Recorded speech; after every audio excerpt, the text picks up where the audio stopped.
We're in here.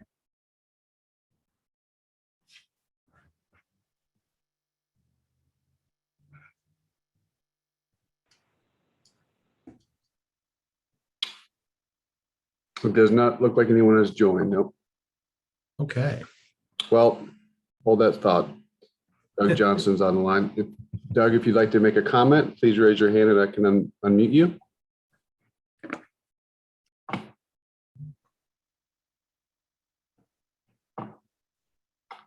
Go ahead and unmute yourself. Thank you. I got it.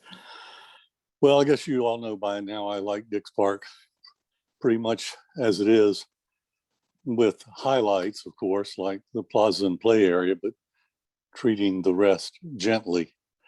And I've seen some information on the oldest feature in Dix Park, 300 million years old.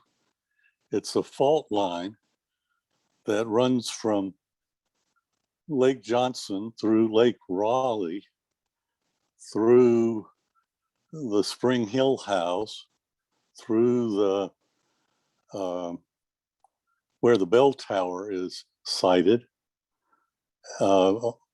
down towards Laster Mill Road. And it's made of this kind of rock that you'll see on the Centennial Parkway. Also, you'll see it in Broughton High School and Mitch's Tavern. A kind of interesting thing to sit right there through the park. And because it's like the San Andreas Fault, except that it hasn't moved much in many years, it occurred to me to suggest an opportunity to consider some worrisome things about our process and thinking on the park improvements. You know, that's my middle name, actually. And so I invite you after the meeting or otherwise to contact me and see if there's anything I have that you're interested in. But I think things are all looking very exciting, and I'm very, very pleased that you continue your dedication to this task. As I go around the city, I think people are really appreciating what the Conservancy and the Leadership Committee and the Community Committee are doing when they have a chance to hear about it. So straight ahead, thanks for letting me speak to you this morning. Thank you, Doug. Mayor, if I may, before you approve your minutes, I would like the opportunity to introduce our new staff member that's joined the Dix Park team, Brody Abbott. I see his name on here. I'm going to put him on the spot to introduce himself. So Brody, if you're, there he is. I'll allow him to introduce himself and cue him up. So. Thank you. Good morning, everyone. My name is Brody Abbott. I come from Portland, Oregon, and this is my second day on the job. I'm a senior planner with the Dix Park team. Just for some context, I have a background in criminal justice and just in terms of a degree, and then I got my master's in urban planning and public policy. A lot of my work is centered around applying a racial equity lens to everything that I do, particularly in the built environment. And a little jet lagged right now, so I'm kind of tired, but very happy to be on this call this morning, and I look forward to connecting with everyone on this call as well. Awesome. Thank you, Brody, and welcome to Raleigh and the Dix Park team. Thank you. Thank you, Mayor. Yeah, thank you. All right, now we will ask for approval of minutes. Have a motion. Corey, move for approval. Thank you. This Second. is David, I second. Okay, thank you. All in favor? Okay, anyone opposed? All right, we're off to a good start then. Let's see, next we have our community committee report. Shauna?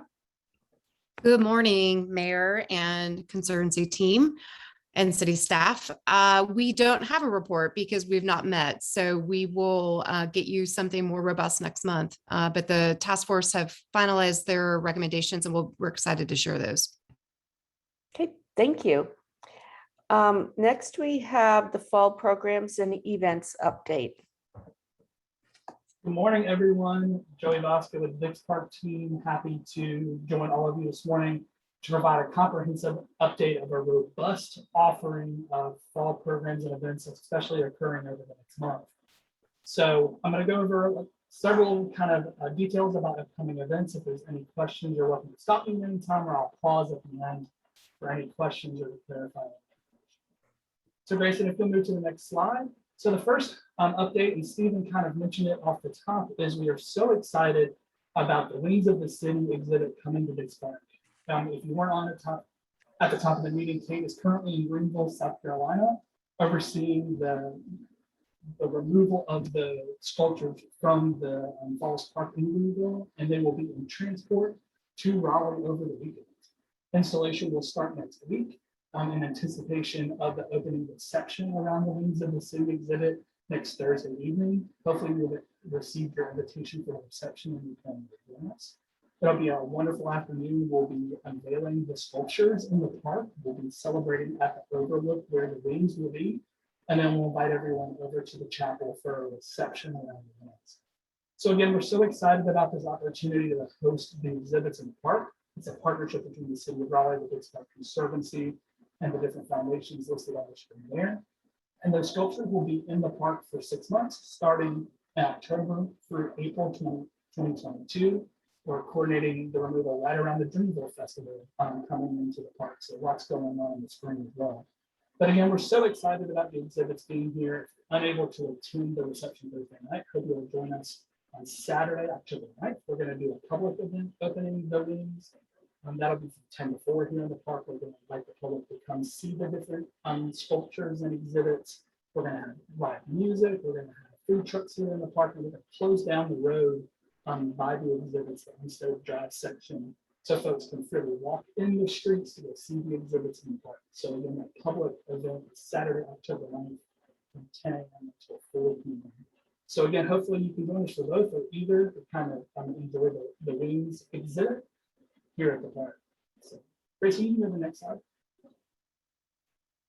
Next update is we're so excited, as a lot of you I'm sure are familiar, the city in partnership with the BC Foundation and the Dix Park Conservancy will be moving the futsal pitch that was downtown on Fayetteville Street to Dix Park for a 6-month stay here in the park. So we've been working with our partners at the Department of Health and Human Services to identify a location here in the park. The installation of the futsal pitch will go up in the park next week. And we'll, like I said, we'll be here for 6 weeks through November. Kind of while the pitch is here at the park, there'll be drop and play occurring, clinics and different events with the NC Courage. So if you're a futsal fan, hopefully you'll join us at the park second week of October through mid-November to enjoy the pitch here at the park. Next slide, please. Also excited for our 3rd annual Falling for Local Festival, which is on Saturday, October 16th from 11 a.m. to 6 p.m. here in Dix Park. I'm sure several of you attended the event back in 2019. The focus of the Falling for Local Festival is to be fun, family-friendly fall fun, basically, which will focus on featuring local businesses with our partnership with Shop Local Raleigh. We'll be featuring several different local businesses here at the park that can showcase and sell their different local goods and services. We'll also have live music. We'll also have different breweries that will be featuring their products, food trucks, and just family-friendly activities, rides, different activities, etc. The whole idea is to have a family-friendly, fun day at Dix Park, kind of featuring local businesses and fall. So, and free pumpkins. That's exciting too. So hopefully everybody will join us that day. Next slide, please. If that doesn't give you enough fun, I hope you'll come on Sunday, October 17th, to the Stroll in the Streets event. So Stroll in the Streets event is focused on promoting the Chavis to Dix Strollway connection between those two parks. So the Stroll in the Streets events is a partnership between Parks and Recreation and Cultural Resources, transportation, the urban design center. And then there's several private partners, Oaks and Spokes, the Downtown Alliance, that have all come together to put on the Stroll on the Street event. So Stroll on the Streets will close the Chavis to Dix Stroll corridor from 12 until 5 p.m. on Sunday, October 17th. And we'll be celebrating in the streets and welcoming folks down to engage with us and give us feedback about the connection between the two parties. So there'll be activities going on, there'll be free bike and scooter rides. Transportation will be set in the traffic garden over in the Chavis Park parking lot, music, entertainment, art installations, etc. So again, with the whole goal of promoting this connection between the two parks, talking about these different multimodal opportunities that can be had along the Strollway, and kind of showcasing these different pieces that we hope to see in the iteration or the permanent kind of establishment of the Chavis Dix Stroll in the future. So again, that's on Sunday, October 17th, from 12 until 5 p.m. Next slide, please. So then we're also very excited to be working with the Legacy Committee through the Dix Park Conservancy to host what we are calling In Plain Sight. So that is on Thursday, October 28th at the chapel. That is a program that's being put on through the Legacy Committee members to talk about and learn about a recent discovery, preservation, and reparations of the 650-year canoe. And then talking about American Indians, that kind of thinking about that history and how they can reclaim their past. The Legacy Committee members are working with different folks, different subject matter experts that will be speaking that evening. And we're excited as we feel like this will be the first in several programs we'll be offering in the chapel in partnership with the Legacy Committee. So I hope you'll come out and learn more about that presentation. Like I said, called In Plain Sight on the 28th, which will, Grace, you can go to the next slide, which will preview and showcase our park's first intertribal powwow, which will be on Sunday, October 30th. Trey Roberts with the Dix Park Conservancy has been working so hard to work on and plan the intertribal powwow, which celebrates the legacy and culture of the North Carolina indigenous communities. There are several different tribes that are going to be present at that event. You'll see lots of great dancing. We'll have different food and vendors, so that's open to the public. So we hope you all will enjoy it. Will join us for that as well. Like I said, our first, hopefully, annual powwow here at Dix Park. Next slide. And then we're so excited about the return of Nights of Light. So this Thursday, Nights of Lights tickets go on sale to the public. We'll be returning for its second annual event here at the park. One of the things we've really focused on this year in working with the partnership between the City of Raleigh and Capital Broadcasting is taking what we learned from the 2020 event and making improvements. So basically what you will see there is we've reduced the amount of vehicles per night in half to ensure that the traffic volumes stay very manageable. That is very equal to the traffic volumes that we saw being very successful on last year's event. So taking that less number of vehicles and adding some additional nights in hopes of offering overall a very similar number of tickets and experiences to the community as last year. So the city and WRL Capital Broadcasting are getting very excited. If you watch WRL frequently, you've started to see advertisements going for Nights of Lights. So again, very excited about that event returning to the park. You'll see some key dates there. Like I said, tickets go on sale this Thursday evening at 6 o'clock. We're excited this year as part of the Nights of Lights event. We'll be doing a 5K event through the lights on Saturday, November 20th. We'll be offering 2 full bike nights this year in response to how popular the bike nights were next year. And then you'll see the range of nights for vehicle nights starting on the 26th of November all the way through Christmas. So again, we're very excited about transforming Dix Park into a beautiful winter holiday light display again, and hope that you all will join us for that. Next slide, please. I'll pause right there, and I want to talk a few minutes about this. I'll pause right there if anybody has any questions specifically about any of those events that we talked about, if I can clarify any information. Mayor, I'll turn it over to you. Thank you. There's a lot going on. This is awesome. Okay. Does anybody, Joey, could you take down the, okay, great, because I can't see anybody when it's up. Does anybody have any questions for Joey? Okay, so now we just have to wait and see what happens with the federal budget, because we do have money in there. Thank you to Congresswoman Deborah Ross for the Strollway. So everybody keep their fingers crossed. That would be an awesome connection moving forward. Okay, next we have the Marbles feasibility study. Mayor, if you don't mind, I'd like to just talk briefly about that data slide that was, if Grayson doesn't mind bringing that back up. Just want to share this. Oh, sure. Yeah, no problem. I just wanted to pause because I knew that was a lot of event information. So I also just wanted to share briefly that our Dix Park team staff has been working very hard on tracking who from the community, who from the surrounding areas actually attending programs and events at Dix Park. So you will see on this slide, we've worked with our wonderful GIS folks in our department to put together a heat map around where we are seeing folks come from in the community to attend programs and events. And just as a snapshot, you'll see from July 1st, 2021 to August 31st, 2021, our staff produced 47 programs and events with a total registered number of over 3,600 folks. So, and then you can see that there's a concentration of folks coming from north and south coming to the park, experiencing these events, which provides us a really great opportunity to engage with folks, not only about their excitement and what they liked about the event, but the future of the park as well. So programs and events continue to provide us a great opportunity to invite folks into the park and engage with people about what's coming up with the park and gather their feedback. And we'll continue to track this data moving forward, and we will provide regular updates on how we're seeing these trends kind of come together, where folks are coming from to attend programs and events in the park, to really give us some good data of the community that we're being able to engage. So, and if I can answer any questions there, but we're really excited to be able to track this data, and we'll continue to provide these updates. Joey, are we looking at how we can use this data to continue outreach? It probably, what I'm thinking is in the areas where you see 26 to 50, what are we doing, or even 51 to 100?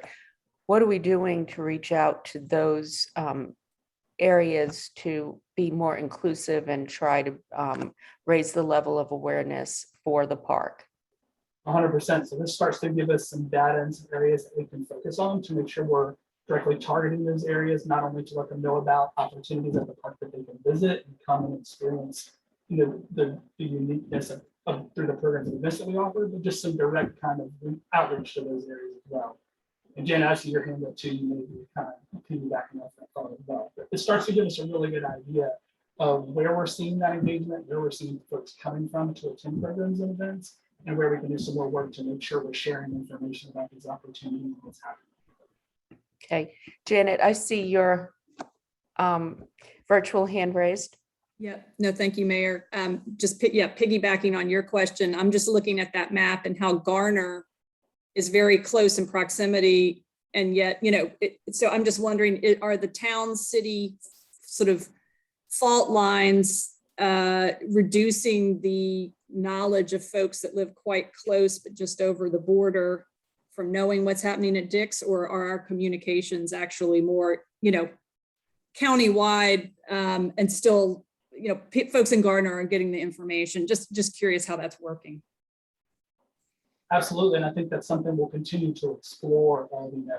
How is that information being shared with those communities? How can we directly kind of make sure that we're sharing information out? But to me, it's one of those pieces that we can really start to build off of and say, hey, we see some areas where we can target here, and it really allows us to start thinking and strategizing about direct outreach and targeting those areas. So I agree with you.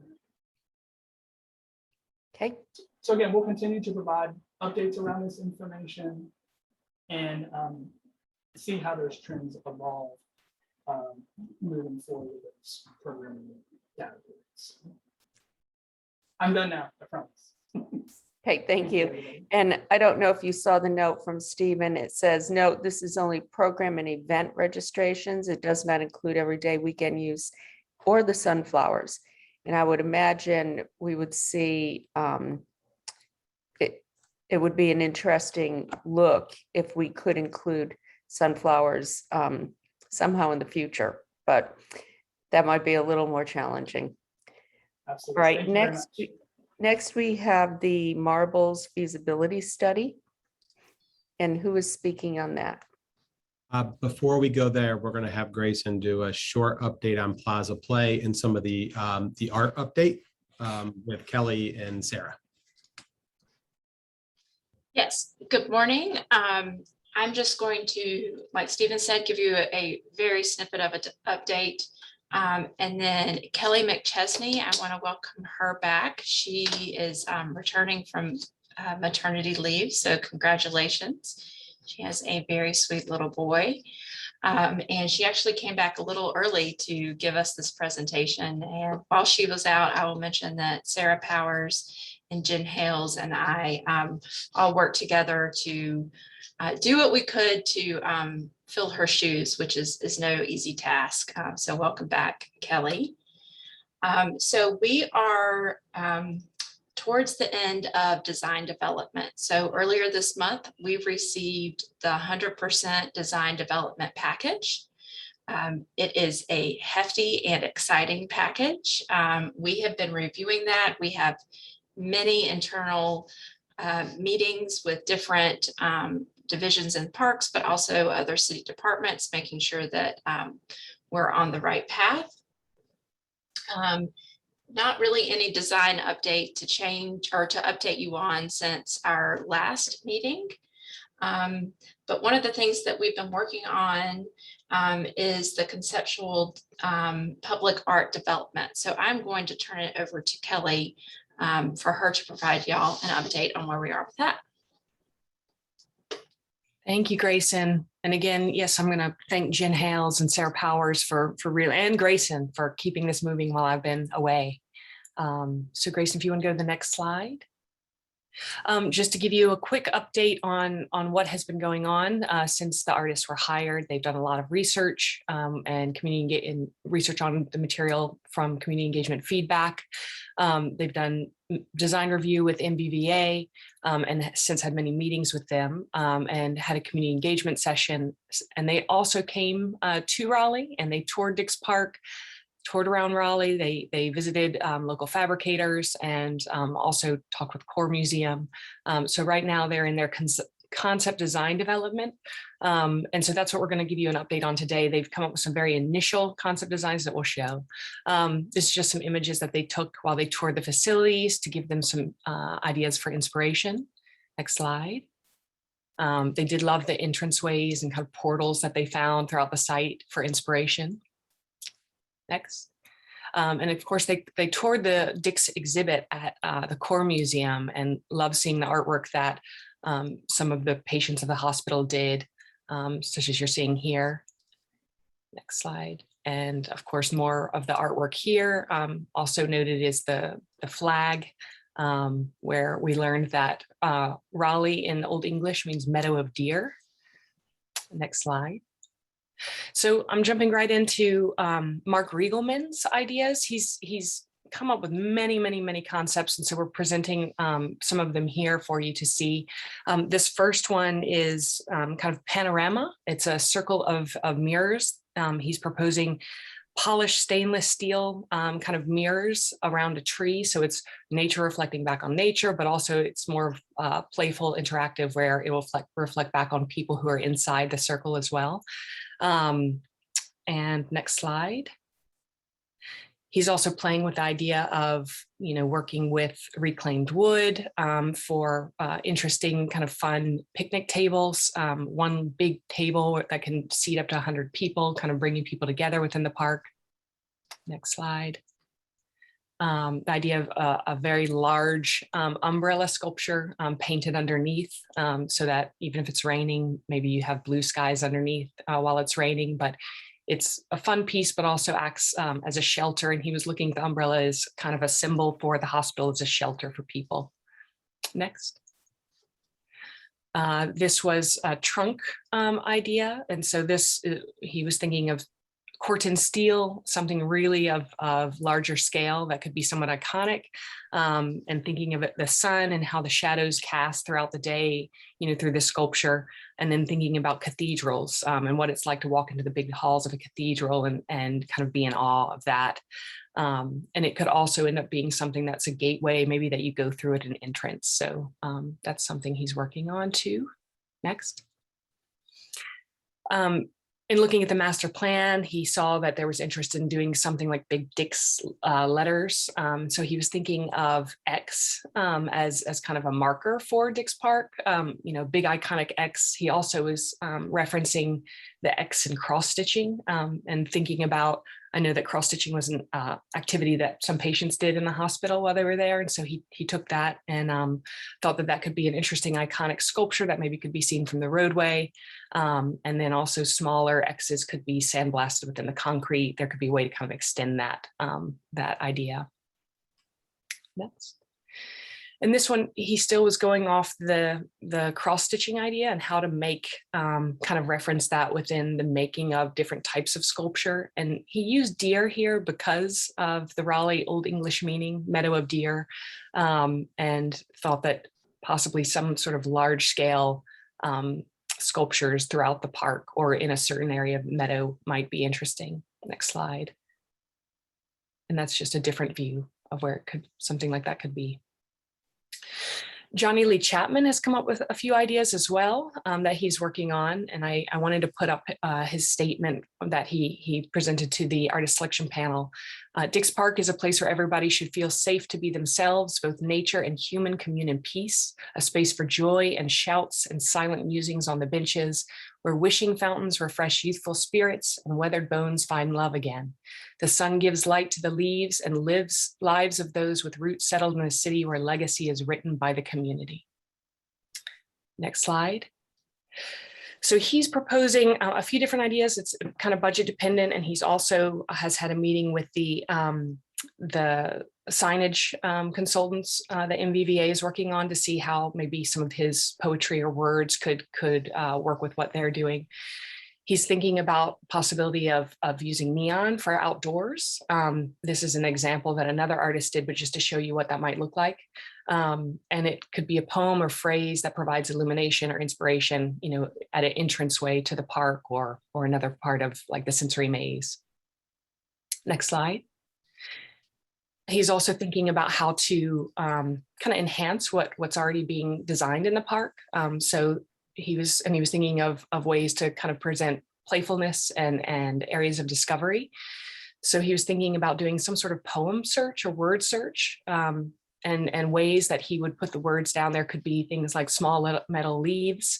You can see the fish here as an example, but he was proposing maybe they're leaves, and in the leaves would have some words or poems written in them. It could be in medallions, and also kind of banners, but that would be more embedded in the concrete. Next slide. There's also the opportunity to do that within a small mosaic within the park. There's many opportunities, I think, where a small mosaic would be welcome and a great addition. Next. And then even thinking about if there is natural rock around or some type of rock that could be engraved with words. So he was also thinking about the stormwater wetland. Are there areas of opportunity where he could provide little areas of discovery and words to be found? So thinking almost like a scavenger hunt. Next slide, Grayson, where there is one big poem and the words and phrases are kind of split throughout the park. So you would find the words to connect the whole poem, but he would suggest that the entire poem exists somewhere in the park that everybody can enjoy as well. And this is something he just came up with as an example. You are here to witness another day in the life, a day in Raleigh, haven on a hill, where heritage breathes like a fountain and the foundations provide common ground to the hill kids of all generation. We are deeply rooted, always reaching, a community cultivated with vitality, with a legacy that is a commitment to always change like the seasons. Next slide. Oh, and his last kind of concept that he was rolling around with was this idea of creating an urn or ceremonial ceramic sculpture to honor the land and people who inhabit it. And this, he was thinking of maybe being near the House of Many Porches. So it would add to the aesthetic of the location, but also be somewhat more like a beautiful memorial, and thinking about casting flowers within the ceramic vase. And Donald Lipsky, and he has chosen to collaborate with Johnny Lee Chapman on some sort of words or poem to go within the artwork. You see brilliant words there. That is a placeholder for what might be conceived, but he's thinking of trees in Raleigh and how important that is to the park and to Raleigh in general, and making this ring. And I think he was inspired a lot by some of the round entranceways he saw, kind of a portal, but making this somewhat of an interactive sculpture that people can sit on, like a bench, can pass through like an entrance, and it would mimic, a tree, but be, connected like a circle, and have some sort of words that Johnny Lee will come up with. So I think that is the end of what they've come up with so far. We look forward to updating people as we move forward. And are there any questions before I pass it back to Grayson? Do you have any questions for Kelly? I have a question real quick. This is Nancy. I can't make my video work, but is Donald going to do anything separate, or is he just going to do the one project in collaboration with Johnny Lee Chapman? Do you know? He's doing one project with Johnny Lee Chapman, but are you asking if he's going to do an additional concept design for us? Right. We can ask that. These were kind of initial ideas that he came up with. I think he likes that one, but we can definitely ask if he has. I just wondered, he has such, fantastical, playful stuff that I was just surprised to see the ring. That wasn't at all what I expected out of him, but that's okay. I just wondered. We will ask that. Thank you. Okay, thanks. Okay, any other questions? Just wanted to clarify one thing, if I may. In some of the way that the art's talked about and some of the images that's being presented, it does show other areas of the park outside of Plaza Play. But just wanted to clarify that this artwork we're talking about will be within the Plaza Play site limits. Okay, thank you.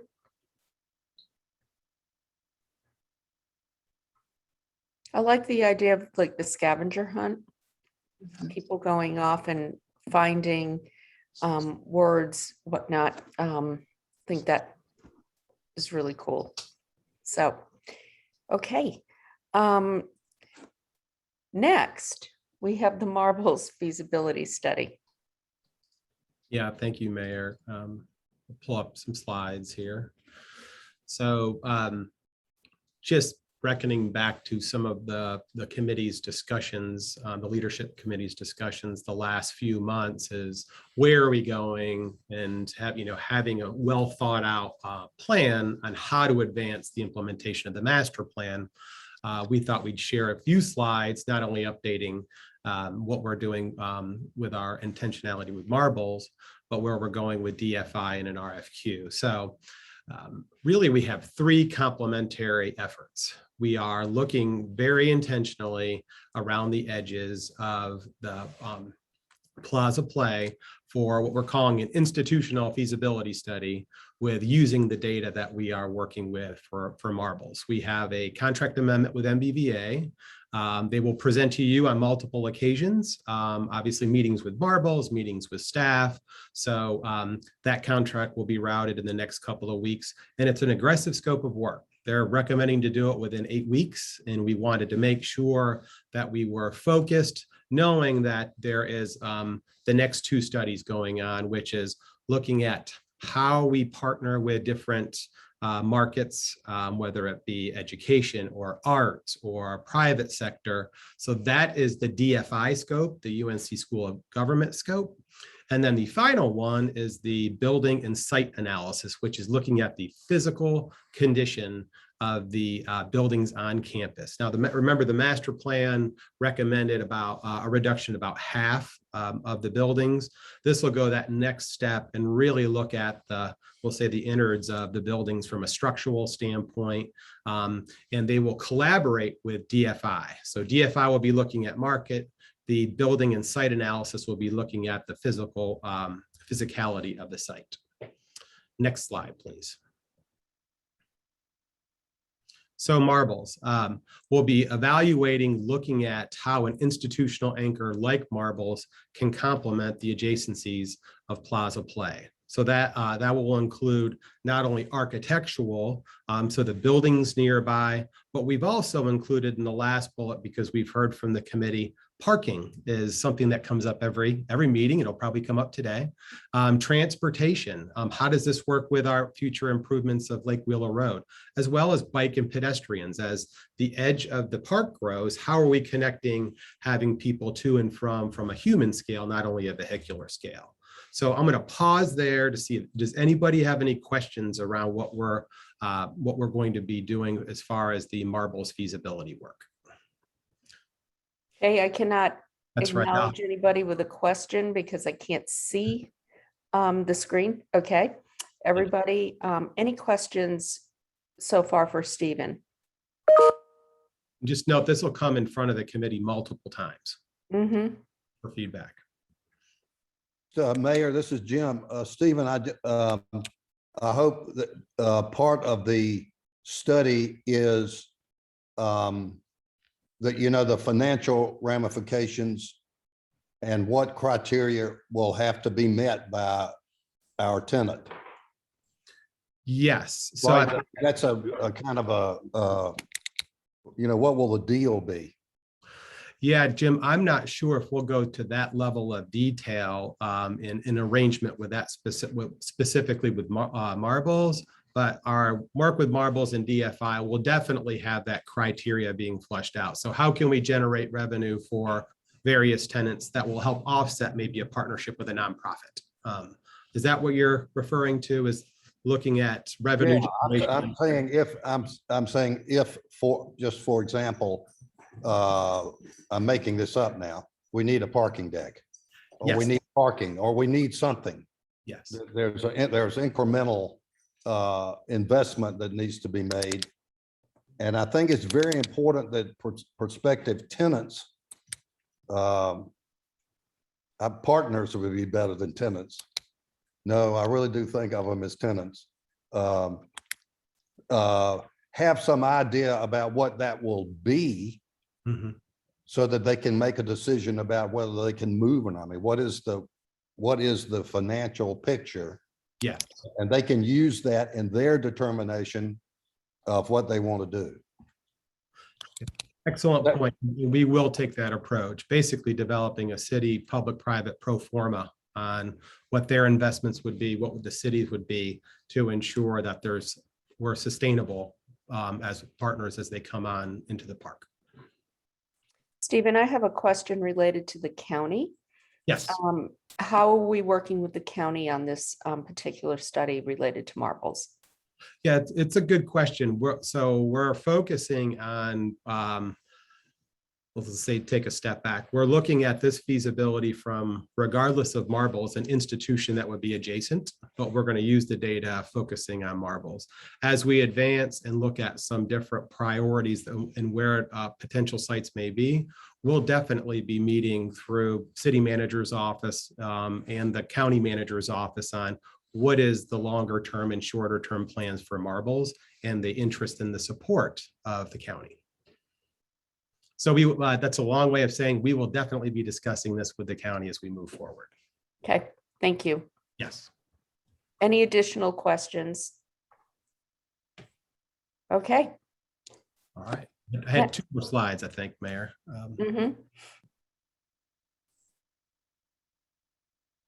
Yep. So this is the DFI Scope of Work. Remember, it's the Development Finance Institute with the UNC School of Government. So you can see their scope is fairly iterative, is looking at a community scan. what's the market tolerance?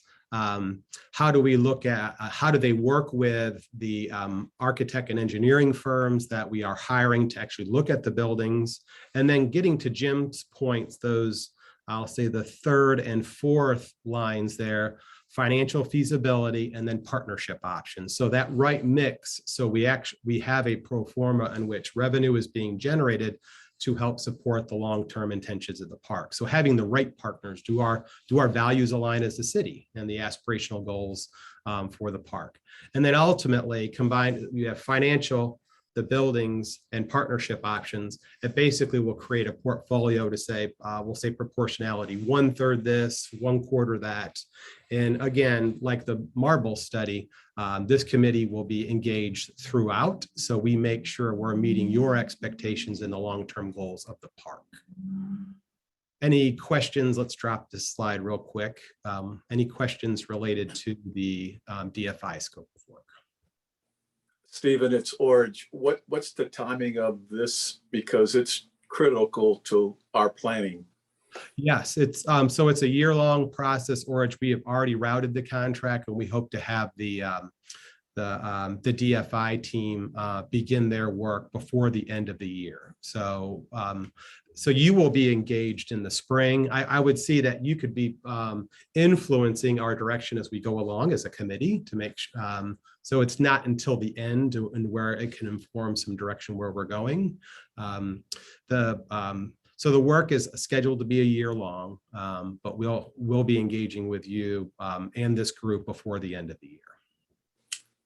Thank you.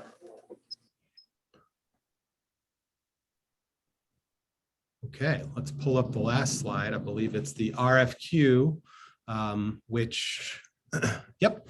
So we released an RFQ and it's been advertised. It's going to be advertised for a month. And what we're looking at is architectural, civil, landscape architecture, of course, to look at, as I mentioned earlier, the buildings, and to be simple, their repurpose potential. And how does that align with the market analysis that DFI is doing? We will update this committee next month. We will have interviews before the end of October and hopefully bring this team on before the end of the year, so we can have them aligned with the DFI scope of work.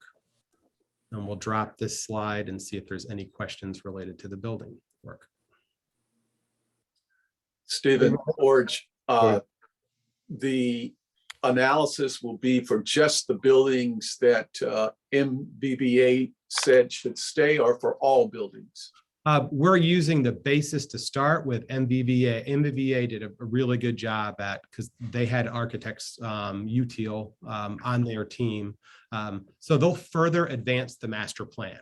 We have a good bones with the master plan. It's like taking that next step and diving a little bit deeper in.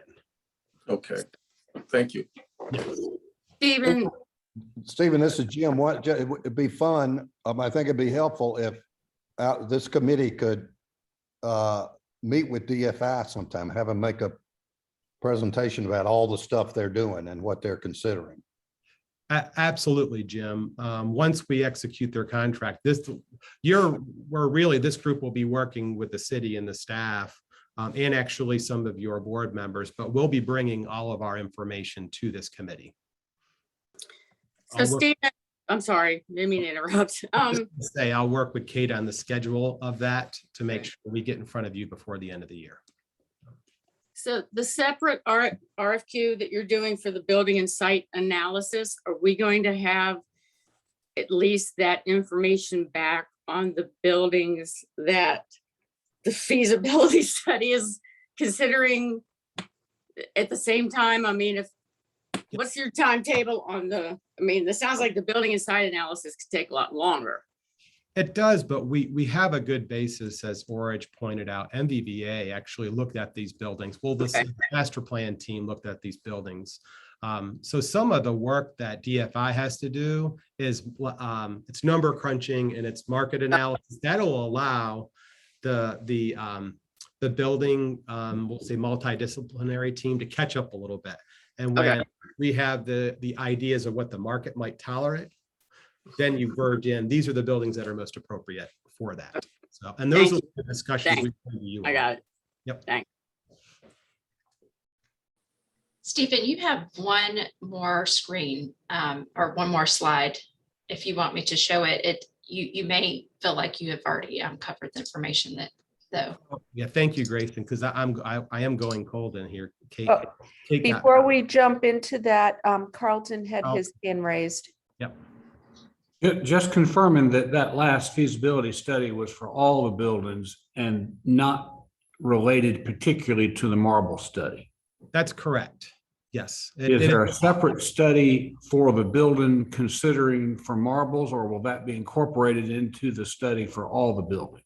Yeah, it's a great question, Carlton. So the work we're doing with MBVA related to marbles will be able to be rolled right up into the building study. So we're not doing any redundant work. We're actually advancing the marbles work in order to get ahead of that a little bit. Thank you. Yes. Any other questions before? One more just notion here is, should we give DFI a goal? I mean, should we have a goal that we need to, the long term is we need to raise X dollars a year. We need a certain amount of income. Right. I'm trying to think through how they're doing their analysis without having a goal. I'm just thinking out loud here. Is it we need to raise a certain amount of money and they need to see if that's possible or come up with how to do it, what the mix of buildings would be? Right, we've got to get to a certain point is what that's all I'm saying. I'm just thinking about it. Oh, I'm following you, Jim. If you recall during the master plan, I can't recall the specific number that the master MBVA's team came up with. I'm going to use a range, $6 to $7 million to manage the public spaces. So what you're suggesting is ensuring that if we're looking at this pro forma, we need to have a goal in mind to make sure we are generating the revenue sufficiently to cover the park's public operating expenses. Yes. Yes. Okay. Yes, we will be doing that. Yep. Hey, any other questions? All right, Grace, All right.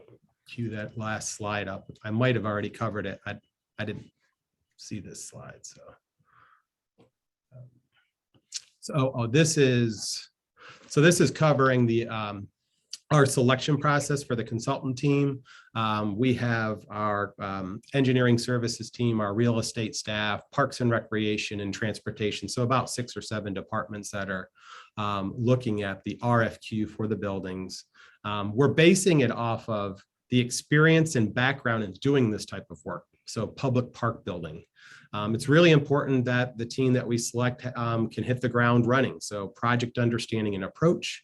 And I mentioned the familiarity with the site, and then their overall experience in doing this. So those are the general criteria we'll be using. We'll update you next month on how many we've received, how many we are going to interview, so that you are updated all along the way. Okay. Okay, Great. thank you. I think this last slide is, and we will send this slide deck to you. It's a way to show that we are aligning all these different scopes of work with one another, with an overall effort to advance the master plan.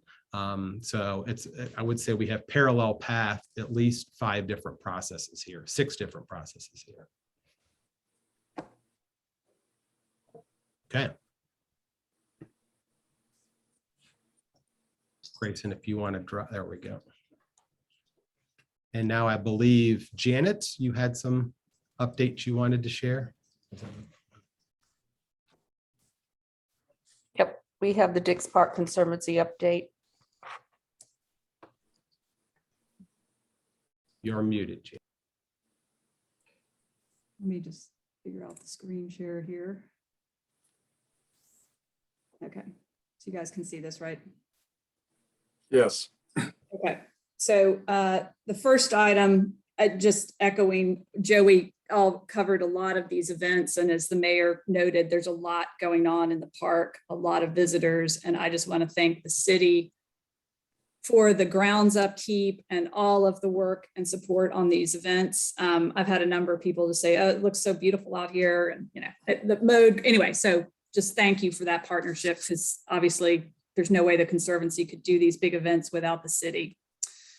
Fundraising, we have 12 entities that have given over $1 million to Dix Park since the city bought it from the state. And we want to recognize all of these individuals and entities. And I will say the city of Raleigh is one of those, and we would love to put you up there on this recognition of a founding partner because of all of the work. And we're trying to sort of close that founding partner category by the end of this year to recognize individuals, organizations that really stepped up early in the history of the park and were generous in their financial contributions. So we are hoping we will increase this number from 12 to, you know, somewhere in the teens. We are have meetings scheduled with folks that have been generous but not reached the $1 million level. So more to come on that, but happy to have had that level of support. With that support, and of course, there's a number of generous donors, you know, even on this call, we are transferring $1 million to the city this week as part of our payments for the design of the Play Plaza. And we have another installment yet to go in early 2022. So we are not completed with that, but just fulfilling the commitments of our current finance agreement with the city. So you'll see that money coming through the wires soon. Welcome to Brody on the city side. We have not yet met, but looking forward to working with you and love, you know, the West Coast perspective. We also have a number of staff moves. I think many of you know Nick Smith has moved into the Chief of Staff position for the Conservancy. We also had Michelle Panic, who started last week. She will be doing a lot of board support work, so she's a face and a name that you will see. And we also have a marketing and communications person starting to complement Lauren's efforts on the city side. Christy Johnson will be starting in mid-October. And of course, this is important as we move into bond and, you know, all of the sort of public outreach, that we have a good affinity and awareness campaign through the park. And we will be activating, you know, in the next quarter and going into next year. We've also retained Vision Point Marketing. They do a lot of work with the university system. So our friends Alicia at NC State may know them, but excited to be working with them. And so we're making some progress on the staffing and resources. We are also in the process of interviewing for VP of Development to help us with further fundraising. We have a lot of work going on between the city and Conservancy. I had the opportunity to update the mayor with Orridge and Jim yesterday. What I've done is just sort of reduce some of that detail and summarize all these moving parts so that we can, you know, talk about it in the appropriate forums. But we have a draft gift agreement. The city council passed on July 6th a gift and sort of policy, naming rights, donor recognition for the city. And we are now working on specific gift agreements in the anticipation of, you know, gifts and contributions to Dix Park. Thank you to Tansy Hayward for keeping that moving, and it's now circulating, I believe, you know, more broadly within senior city staff. There's a finance agreement that is a sort of backdrop to these gift agreements. As you can imagine, when folks are ready to write some big checks, they want to be assured that the Conservancy is going ahead with these plans and the city is there so that they aren't out on a limb as the sole sort of funder of this park. So that finance agreement, this would be finance agreement number 3. And we look forward to working with you as we, negotiate. The city, Conservancy will, as part of that agreement, commit to $20 million to fund Play Plaza. And of course, the city has expressed the $35 million to sum up that $55 million project. There's a number of moving parts, and so that will require some time and effort, but we look forward to working with you on that. There's also the Dix Park funding within the Parks Bond. Of course, we had a number of conversations and work sessions, and I know there will be more work sessions coming up in November. But with Summit, we are very appreciative, Stephen, of that infrastructure and building study that the city has taken on ahead of the Parks Bond. So that, changes some of the line items. We just want to refresh and sort of talk about those, as we go into that November work session. Lake Wheeler Road is one of those elements that, just wanting to sort of understand that, because it's so critical for completion before that July 2024 ribbon cutting that we're all looking forward to. Project sequence and timeline for all the projects on the Lake Wheeler Road side of the park, because there are so many multimodal path, the power lines, the road. And of course, we have our friends, David Smith here from the farmers market and others who are also right on that Lake Wheeler Road frontage. So clearly a lot of dependent projects looking for that road and other moving parts. We also, of course, heard about marbles earlier. We have a number of community organizations that have submitted letters of interest to relocate to Dix Park or, lease space from Dix Park. Including, I know, City of Raleigh Museum.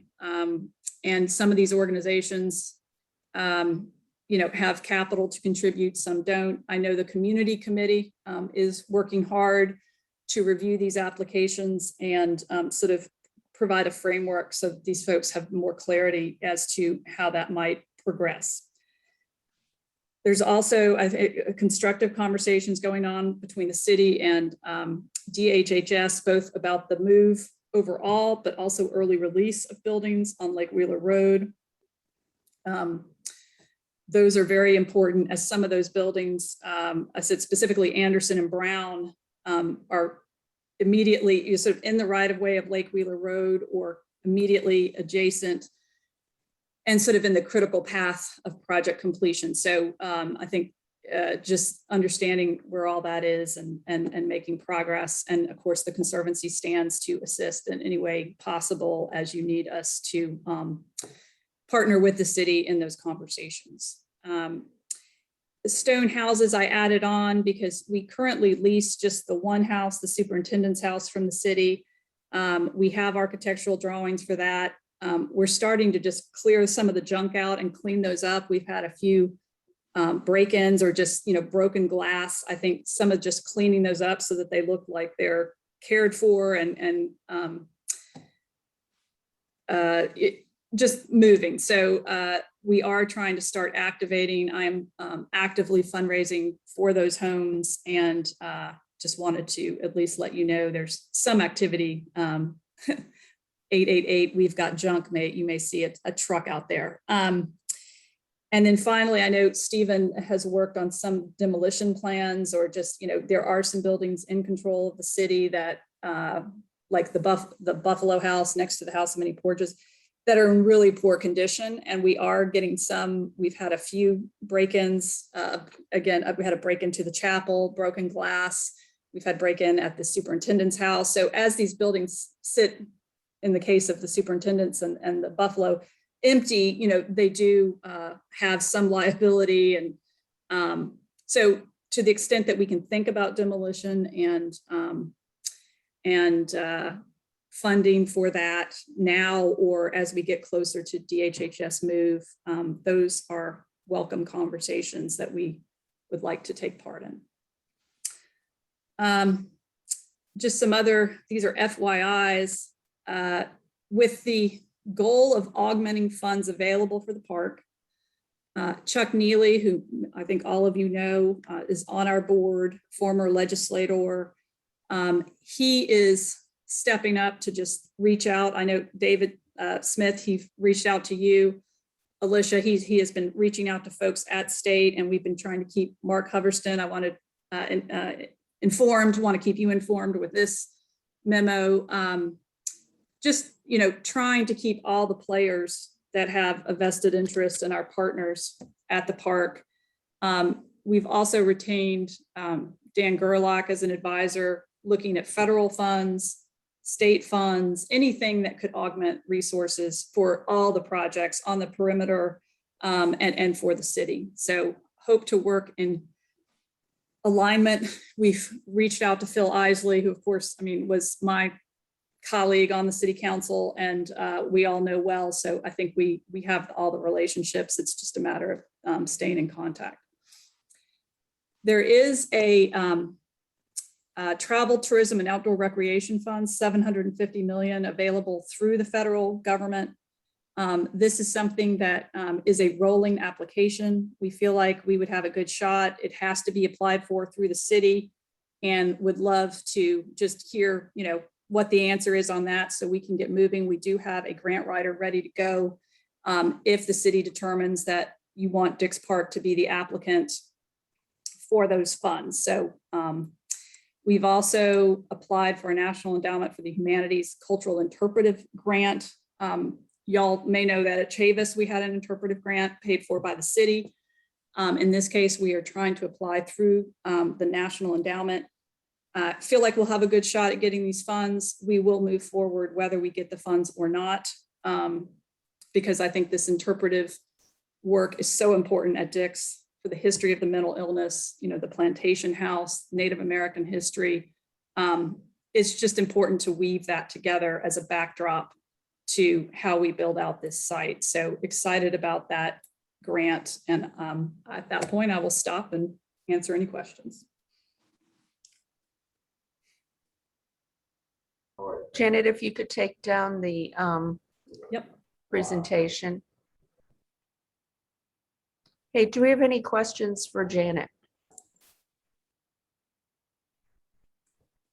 I actually had one, Janet. I think it would be important to share with the committee where we are on the gift agreement and recognition, and also on the financing. So I'm anticipating by our next meeting, we'll be able to do that. So asking staff to put that on the agenda. Thank you.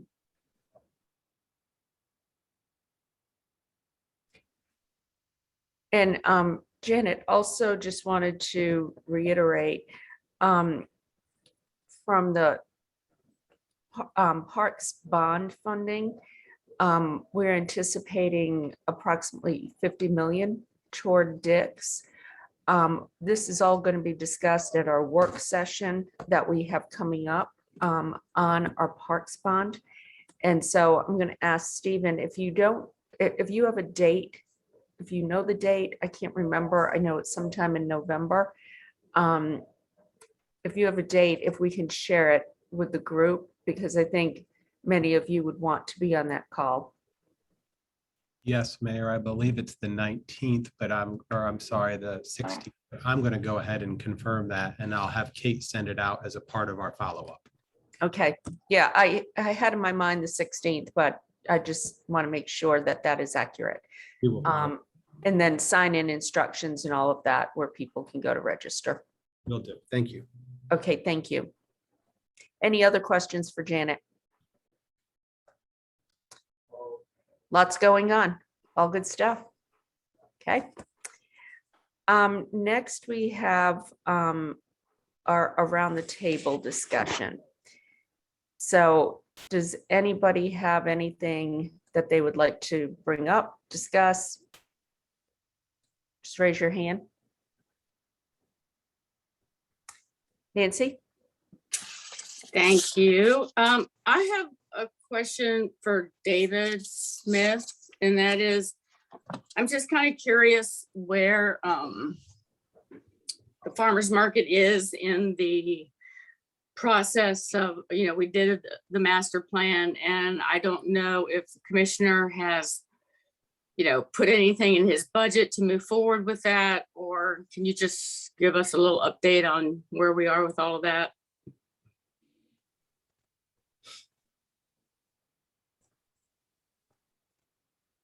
Is he still here? It doesn't look like he's on the call any longer. Okay. Could, Stephen, is that something you could follow up with and as part of the follow-up, get with David and get a response to the question? Maybe at the next, ask him if he could, present something at the next meeting, because I think we'd all really like to hear about that. So Will do. thank you. Okay, Oscar just posted that the bond work session is scheduled for November 9th. So we will get that information to you with details on how you can sign up. Okay. Mayor, at that bond session, do you all then make a determination on the amount, or is there further discussion? There will be further discussion. We don't vote at work sessions. We just provide direction. So we will have a formal vote after that at a different meeting. No, not so much the vote, but will you determine the amount in that session? We'll provide direction. We'll see if we can build consensus. All right, I got it. Okay. Anything else for from folks on the around the table discussion? Okay. Mayor, there were, I think, just to mention the importance of the Brown building, and Mayor McFarland in her report on the marketing research pointed out that, in the top 2 or 3, what do you want to see at Dix Park questions, the importance of food. And so the idea being that the Brown building could serve several purposes. The main one, it could be the largest concessionaire. We can't, the house of many porches can't do that. It could be the concessionaire right there next to the picnic area. I think there's probably also room for a restaurant, a real restaurant, maybe some operation space, but all this got us talking and thinking about food and whether we would want to hire a food vendor. We're also looking at the profit potential if we run our own food operation. But anyhow, that led to the notion, I'm not sure exactly where we are, but it led to the notion that we should engage top-notch food consultant to think all that through and to help us with it. I told Carlton a world-class park should have world-class food, and let's get a world-class consultant to tell us where that's going. It's changing all the time. So are we moving on that? I can speak to that, Mayor. Kate shared the information with me on Monday. And what we talked about, Jim, was this group getting into the building and the market analysis. And as you're partially through it, ask, can we have a focus and a report on food? So that we're not chicken or the egg, because if we start implying locations too early, then we're throwing our consultants off and one-offing buildings. So our suggestion would be is as we get into the building study, continue to champion that. And if we see this location or multiple, then we bring on an expert to say, we've identified these ones as being the food halls, make it the best food hall park food hall in the world. Does that help with what you're suggesting? Yes, I think I would want to mention that the brown building is the building that's right there in the play area. Yes. And that's sort of the obvious choice as it relates to food and the play area. And we've been trying to think through, we have to acquire that building, we have to plan it. And so it's sort of needs to be ready when we start construction on the park, right? We got to do the building. So I encourage you to move, not wait too long. I think the brown building is the obvious building sitting up there on the hill overlooking the plaza is a perfect location. Well, we can talk about that, but you see what I mean? Yeah. It's got to be designed and we got to start construction on it. So we got to roll. Understood. Right. Thank you. Okay, thank you. Anything else? Okay, I just wanted to mention that a walk in my district, which is something our communications team recently started. Each member of council goes to an area within their district to promote or talk about what's going on.